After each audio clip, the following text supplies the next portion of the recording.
Okay, you guys, what is up? The King of Lightning is gonna do One Piece Chapter 672 review. This chapter of One Piece, Oda gave us so much material, so much stuff for us to ponder and wonder and to talk about and so on and so forth. And honest to God, this chapter of One Piece was a very, it was a great chapter of One Piece. Yeah, it was a great chapter of One Piece straight up. Now, I do know that I have a lot of haters who hate the fact that a majority of One Piece chapters I praise. The thing is, these haters, and excuse my language, these haters can go suck on dicks 24/7, 365 all day long. I don't care, alright? This chapter of One Piece is straight up great, alright? If you think otherwise, okay, fine. But to me, this chapter, great chapter One Piece, alright? The Virgo, Caesar Clown, my man Sanji, pulling out the stops like no other. Kinemon, cutting explosions. Seriously. Dude, this chapter of One Piece, great. The pacing throughout the entire course of the chapter was very smooth, like spring water, smooth, crisp, fluid throughout the entire course of the chapter, from beginning to end. A very enjoyable chapter of One Piece, and overall a great chapter of One Piece. Structure was great. Pacing, great. Shock value, great. It was all there. All there. I couldn't ask for any more. Oda, you took a week off, and I'm damn happy you did. So, that being said, alright, King of Lightning is gonna do the actual review. Now, this chapter, the structure of the chapter is based on 4 people. Vergo, Caesar Clown, Sanji, and Kinemon. Now, let's start off with Caesar Clown. Caesar Clown in this chapter, what does he do? He beats everybody. He beats Luffy, he beats Robin, Frankie, Tashigi, and Smoker. He beats all 5 of them. And then he tells his minions to go and tie up the ones that are special, meaning Luffy, Robin, Frankie, and so on and so forth. And he says, screw the Marines, leave them alone. And we're going to go back into the laboratory so we can hide from the falling slime. Now, here's what's so key. When he's talking to his minions, he says, looks like the Cool Brothers screwed up. Looks like having both Straw Hat and Law as enemies was a bit too heavy of a burden. That means that Caesar Clown knew, he already knew that Trafalgar Law was betraying him. He already knew that. He already knew. This means that one of the reasons or a possibility as to why Law collapsed in the previous chapter might be because of Caesar Clown. Caesar Clown may have planted something in Law's body via gas, via drink, whatever, and Law and the effects of this drug or of this gas may be happening right now. And Vergo may have had perfect timing. Vergo may have simply had perfect timing. Because I don't see how Vergo is the cause of Law collapsing in the previous chapter. He could be. Maybe Vergo has his own Delphoid ability. Who knows? But what I do know is that Vergo has Haki. And this was so surprising. This was so surprising. Because the Haki he has is the same type that Luffy has. He's able to harden a weapon in that black pulsating mass. He did the same thing with the bamboo stick. Now, I did previous videos explaining and talking about Luffy, and how Luffy's Haki is unique.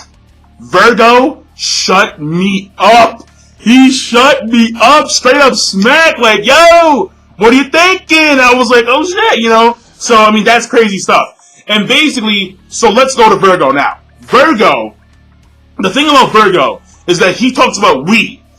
Now, who is we? I'm not too sure. But this we includes himself and Monet, because he says that we do not trust Caesar. Therefore, we had Monet crawl deep into his midst. This is important. Why? Because these people, they have a mission. And their mission involves Caesar Clown in some way, shape, and form. And you can tell that they're very serious about this mission because Monet was willing to undergo transformation into a bird just so she could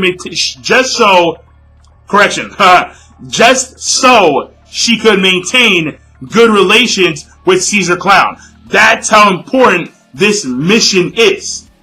And Vergo appears to be the forerunner. He appears to be the leader of this group. Maybe. I could be wrong, but that being said, Vergo is still impressive. And how he knows law, I'm not too sure. Maybe prior to this whole entire thing, maybe law was a part of we. Who knows?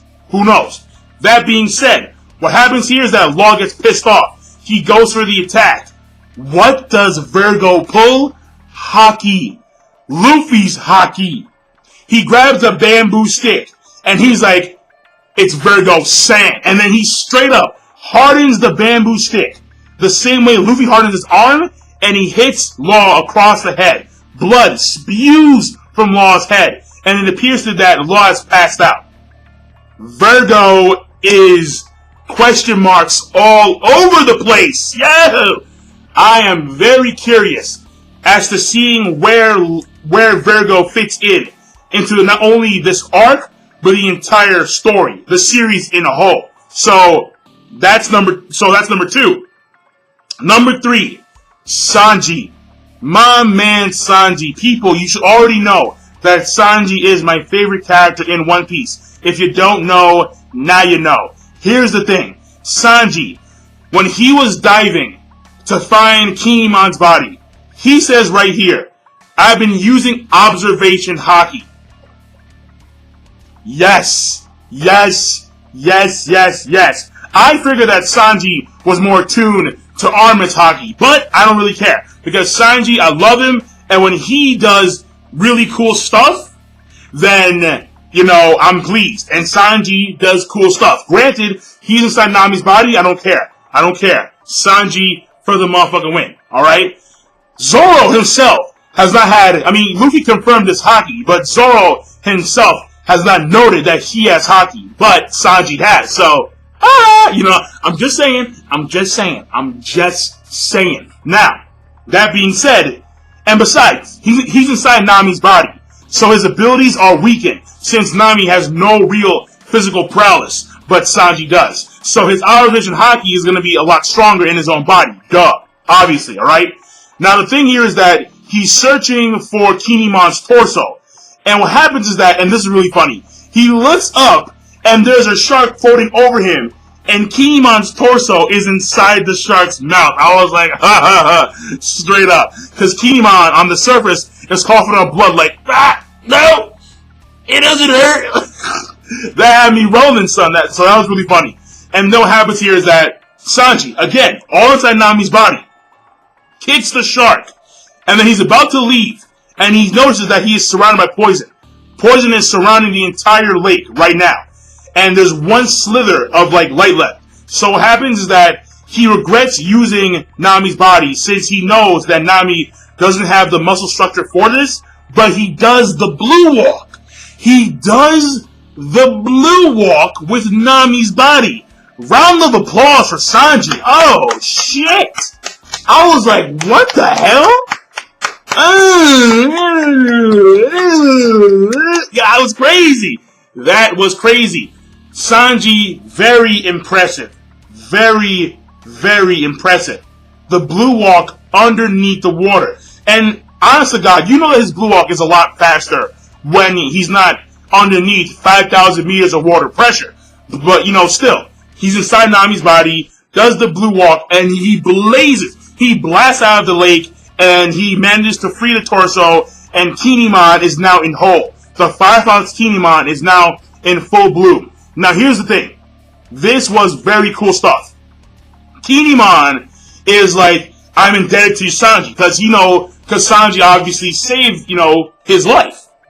Now the thing here is that as they notice, as they turn around, as they look around, they see all these slimes around them, and they're like, fuck.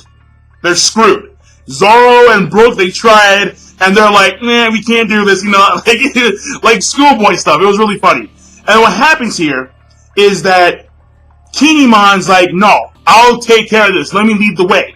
Apparently, he has the ability to cut, and when he cuts, it sparks fire.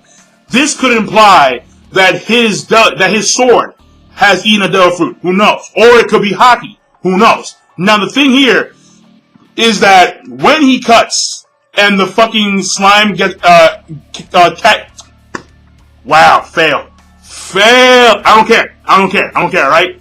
When he cuts, and he cuts the slime, and the slime catches on fire, and of course we all know that when slime catches on fire, it explodes. And of course, I'm like, stupid. Freaking stupid. What happens? Cuts, huge explosion. Huge explosion. And then the explosion vanishes, everything's A-okay. They're looking around like, what just happened? What just happened? And then apparently, Kinemon, he says that I simply cut away the explosion flames. That is crazy, okay? And then he says this, alright? My Fire Fox style cuts and burns using flames, and also has a secret technique that can cut apart flames. There is no flame I cannot cut. That was impressive. Now the thing is that Oda, he loves fire. He loves fire type stuff. Like we have Ace, the fire user. Even Luffy has his Red Hawk. Now we have Sanji, Sanji has been a fire user. Then we have Marco the Phoenix. Then we have Akainu. And then now we chuck in Kinemon. It's like Jesus, like he loves his fire stuff. So, with that being said, and then Zoro is so impressed with Kinemon that he wants to assist Kinemon in saving his son. And that's the end of the chapter right there. This chapter was spot on great. Spot on great. Now when it comes to Caesar Clown, I'm not too sure as to how Caesar Clown knocked out all Luffy, Robin, Frankie, Smoker, and Tashigi, but people last week were saying that because, well not last week, but 2 weeks ago, people were saying that because he is a gas man, him producing chloroform shouldn't be too much trouble, and too much chloroform can knock you out. That makes a lot of sense. So that is a strong possibility. So you guys who said that, you guys are probably right. In my opinion, you guys are probably right as to why Luffy is knocked out. And of course, Virgo, I'm thinking that Virgo and Monet are either Marines or they work for the world government. That's what I'm thinking. Because there's no other group who has that kind of, well, actually, I shouldn't say that. But that's what I think. As of right now, I'm going to say that they either work for the world government or they are Marines. Yeah, one of those two. Now, when it comes to Sanji, again, of course, Sanji being very impressive with the hockey and with the blue walk and so on and so forth. And, of course, Kinemon. The thing is that I have a feeling that Kinemon is kind of high up when it comes to his standing in the Wano Kuni. I feel that way. I really do. I feel that Kinemon is kind of high up when it comes to his status in the Wano Kuni. I could be wrong. However, I do wonder as to how his son got captured in the first place. I really do wonder. Because the Wano Kuni are not, they were talking about how they have their own government, they do not require the need, or they do not require assistance, or they do not require assistance from the world government and from the Marines. So, how his son got captured in the first place, I'm not too sure.